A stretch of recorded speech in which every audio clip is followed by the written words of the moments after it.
Welcome to a brand new episode of The Founder. As you can tell, now the times have changed quite a lot right here, facing the pandemic and all of that. But we're still here. We're going to make sure that the economy will bounce back stronger than ever.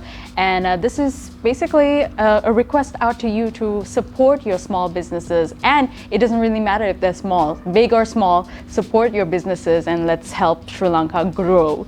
Today with me, I have Imrah and Luay from Culinary Craft Cafe. Hi. Okay, how are you guys doing? Good. Yeah, we're surviving. So tell me your story and about your company. So we started as a boutique villa and then we branched into the cafe. It started primarily to serve our customers in the villa, and we started with breakfast and brunch and then expanded into having more pastry items. Okay. And then we dabbled in dinner before COVID. Yeah.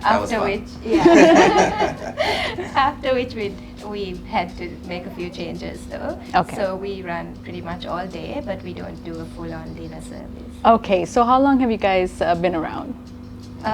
We started in October year before last, Nice. so about 1.5 years now. All right, so how has business been? Very challenging. Okay. We grew organically, so it did take time, but that was something we deliberately planned. We didn't want to Spam people with ads. yeah, and be overwhelmed and not meet the quality standards that we've set. So Okay. yeah, it's been tough, but it's been fun. Okay, so let's get into a little bit more detail on what you guys do and all that. First of all, where did the inspiration come to open up a cafe? It came more from need, I would say, right? Yeah, when you're a villa, you have to have people fed every day of it, throughout the year. So we needed to do something in-house. Take the Apple approach, do everything in-house, that kind of thing. So that's kind of how it came about, really. And Was I'm a it- picky eater also. Okay. That's another thing. That's Was it always something you wanted to do? Not No, really. Not really. Actually, this is one of those situations where, I remember someone going, you go to college, you study, and you do all this, but you hardly end up doing what you set out Yeah. to do with your degree and all that. But then, because life happened, we moved here. Like, this was a transit point, actually. We were supposed to be on our way through to Zambia and all that. Oh, but nice. then the idea came up like, oh, hey, here's this empty place, let's renovate. And then, it just went from there, and next thing we know, we're doing food and villa. And all Nice, this that's stuff. pretty cool. Yeah. That's exciting too, especially over here in Sri Lanka. The food industry has always been booming, right? And what's one of the most challenging things that you've faced up to date, opening the restaurant? I think for me, it's always been more on the staffing side, and just getting good quality staff who understand what you're trying to do and who you can trust to maintain the quality, because otherwise you're always in the business. And I was personally in the kitchen for a very long time, Nice. just to ensure that they understand that, and that's been challenging because we have a 5-year-old and Balancing work and home life, right? yeah, it's tough, and the business is a 24/7 business. Okay. Especially when the hotel runs, and then prioritizing him and your guests, which you do have to prioritize, is really challenging. Yeah, I understand. So when it comes to financing, was it really hard in the beginning, and were banks any helpful? We had a plan on how we were going to do it. We didn't want to get into any loans. Okay. So we already had some savings tucked away, and the property is a family property, so we renovated it, and we did it stage by stage. So because it was done in phases, we didn't need to borrow from the banks, and then our family helped out too. That's good. Yeah. That's a very good, strong support system that you guys have. Yeah, it's been really good because it's made us very resilient, especially now Nice. with Corona. Okay. Now, since we are on the topic of COVID-19, how has the pandemic affected your business? In so many ways. Maybe, Luay, do you want to start? I think I would be the worst person to answer that question. But I would say, no, I don't want to discourage people and be like, it's terrible, you can't bounce back from Because this. everyone has their own story, so I want to see it from your perspective as well. For us, I think it was a brutal punch to Right. the gut, right? I mean, first you had the previous incident, the Easter bombings. Exactly. That was unfortunate. And then you're slowly coming back from that, and then this comes. And I you're know. Like, boom, you're like, down again. You're like, oh gosh. Then we actually had to think about whether or not it was worth it to reopen because Right. we're not sure, about. So that was probably one of the hardest decisions that you had to make. Yeah, it was hard at first, but then when you, again, like she was just talking about staffing and things like that, when we got the right team together, and it feels like it's like a wolf pack, Yeah. and you're like, oh, do you want to just let these guys go off and wander into the unknown on their own, or we have the means to somewhat, provide employment again. And the responsibility to make to make sure that they're we take we care take of care them of our because team. they do Because work hard and they are dedicated towards Yes, true. the product, and we didn't want to let them down. Yeah. That was the main. That was the only motivator. It's like we like our staff, so we're like, oh, okay, let's see what we can do, and even And if our it's small. customers as well have all Oh no, this definitely. together, right? Obviously, the Yeah. motivation is also the customers, but that goes without saying. Just saying. Yeah, for sure. That's cool. But I really hope that things look good for you guys, and we're hoping to bring things up over here on the Founder as well. Tell me about one of the marketing strategies that you guys focus on, and what has helped you along the way. So we've used a lot of social media in our marketing, and a lot of it has been organic, like I said before. So word of mouth has taken us really far. Nice. Recommendations. We focused on quality from the time we started. That's been a very important part of what we do. Like even from the ingredients we use, I'm very particular that we try and use the best. So even our chocolates are Culinary grade European chocolate. So I think that has really helped people understand what we're trying to do, and I would say that was the main thing, wasn't it, in helping with organic growth, was that we were consistent, or we tried our best. And That's continue good. to Keeping it try. small. Yeah, keep it small Really. and try and be as Yeah. consistent as possible. As you mentioned earlier, using the organic marketing methods and things like that. It's like, okay, word of mouth was really important in that, because you can post all the pictures you want. This is just my view. You can post all the pictures you want, but the thing is, if the food doesn't taste as good as it looks, there's Yeah. no point. You need someone to actually go out there and advocate for you. It's like, I ate this thing and it's good. Trust Actually, me. that's how it all starts. You just need one person who's Yeah, like, that man, was- you got to yeah, try that yeah, chocolate cake. Which is new, by the way. Just did. There's a chocolate cake. There's a chocolate cake in this amazing cafe that you must try. That I'm gonna follow you guys after we're done here. We should have packed a slice. I know, right? No, but that's shameless plugging. Like, I come here with a cake and put it on. I wouldn't have mind anyway. Okay, sorry guys. Next time. Next we'll time. we'll bring some cake. over. But in terms of your success, what would you say is your definition of success? Oh, we both have two different views about Yeah. this. My wife. Okay, I would describe it for her. But for Let's me, start with you, Louis. what is my version of success? Yeah, well, happy customers, returning customers. Like that for us is, like with this business, that's it. Like you see people once and then you see them again after that, and you're like, okay, it's done its job now. It's done its job. That's for me is the main Return thing. Yeah, I customers don't like as well. to lose customers. It's not fun. And what about you, Imrah? I think for me, the definition of success has always been, financially as well. Okay. Because it does, I'm the one who looks at the operations and finances of the business. And to run a business, you do need to be financially sound. If Sure. you're not, it can be really challenging, right? Yeah. And so that is one of the indicators, I would say, of a healthy, successful business. Okay. And our social media following, like that's grown. And Yeah. it's been really, really positive and helped us keep at it, right? Yeah. That's pretty cool. That's good. And at the same time, let's get into some fun questions as well, okay? Like, for example, what is the craziest thing you've done at office?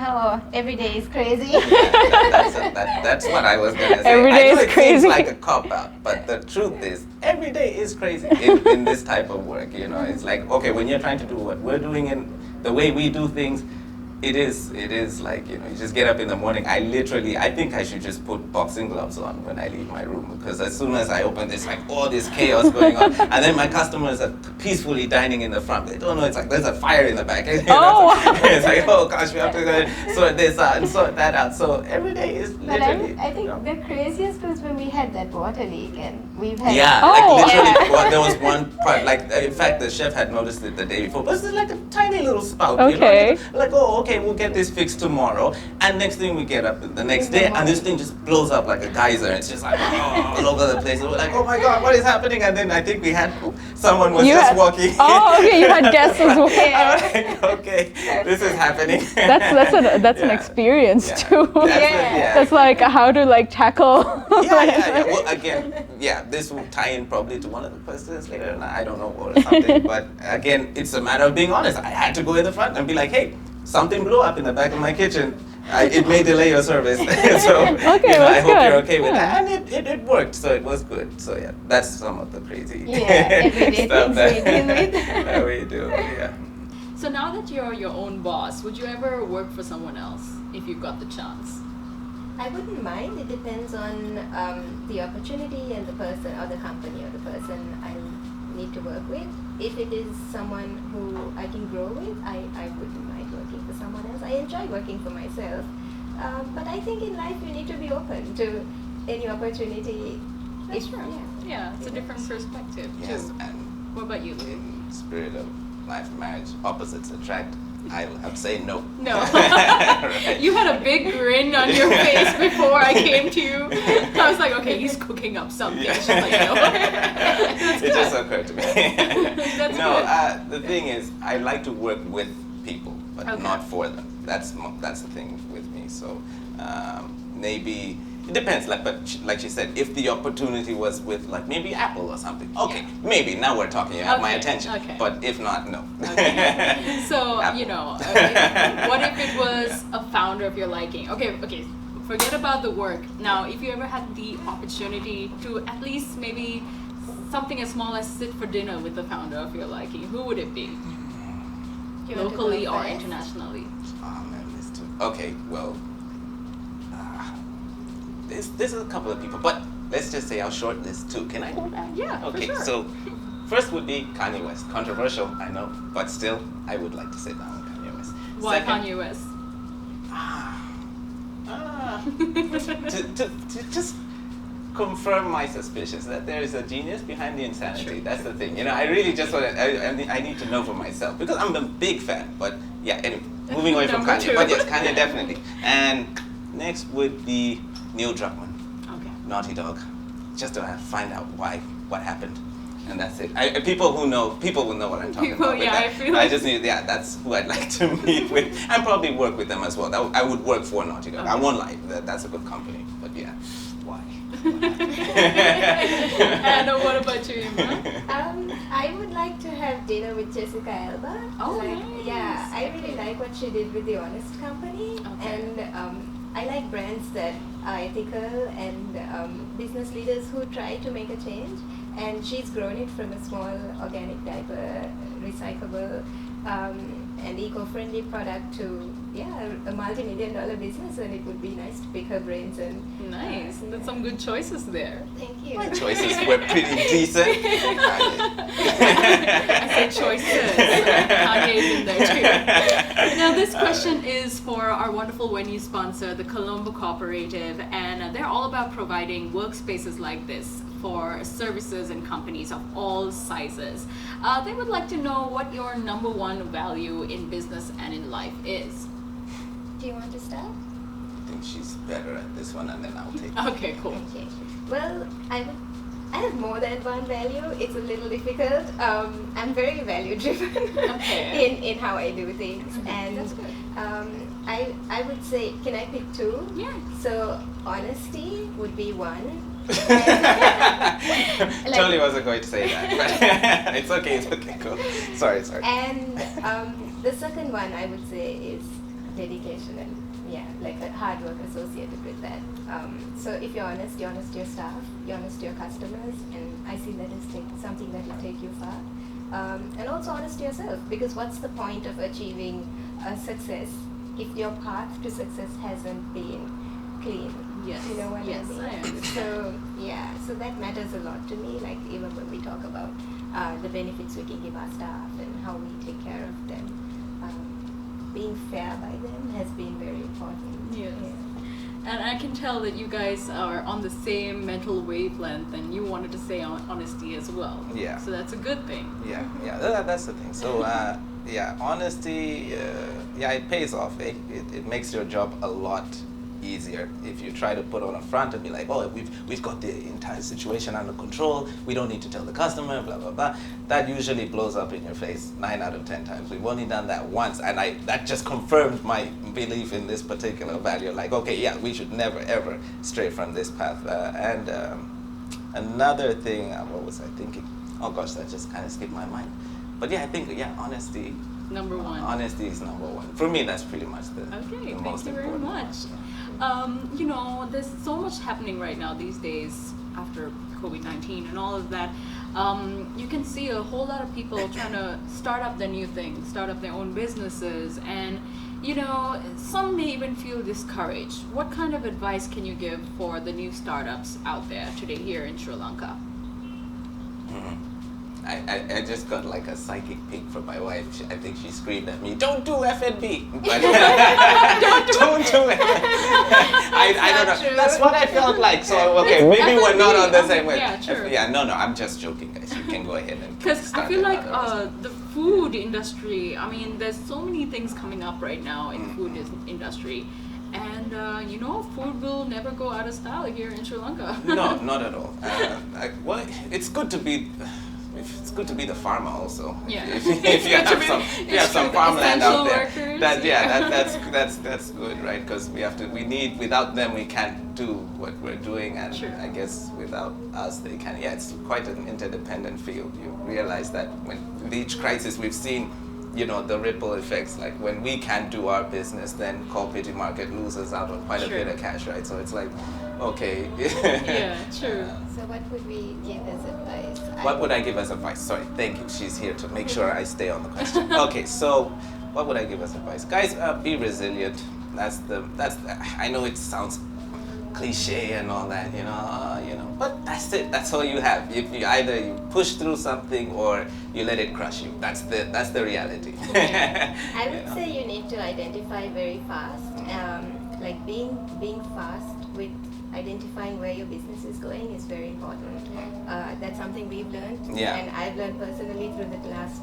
I've spent 10 years in business now, prior to this as well, and being able to see.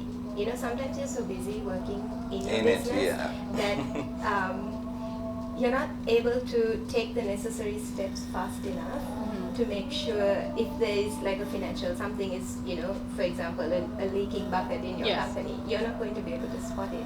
So taking that time to make sure you still think about it from a business perspective is very important. Sure. Yeah, and I would say be resilient, like he said, but also be fast to react, fast to turn not things react, around. predict. Predict, Yeah. yeah. You have to. Well, yeah, sometimes you you do need to react. It depends No, on the really. situation. No, I agree. I just feel like if we're saying, like giving advice, we should not get people to be in positions where they have to react. Right. Be ready, you know, anticipate the worst possible outcome and see, okay, what will happen, what will we do in response to this, so that you're ready, you know, just kind of always have, and that's kind of ties into what she's saying. She's like, I mean, when she says, you know, you should kind of not be too involved in the micro aspects of your business, you know, the day-to-day things. If you Right. can get away from that early, you better, right? Yeah, you better. Because you need to be able to kind of take a macro perspective and, you know, look at things from a top-down view. That way you can see, you can plan, you can execute, and you can anticipate, and you know, you can scale you as can well. scale as well, Yeah. you know, which is something that we kind of got hit into like a brick wall with our concept that way. Because So we were we were in it, the yeah, day-to-day, you know. every day, You're yeah.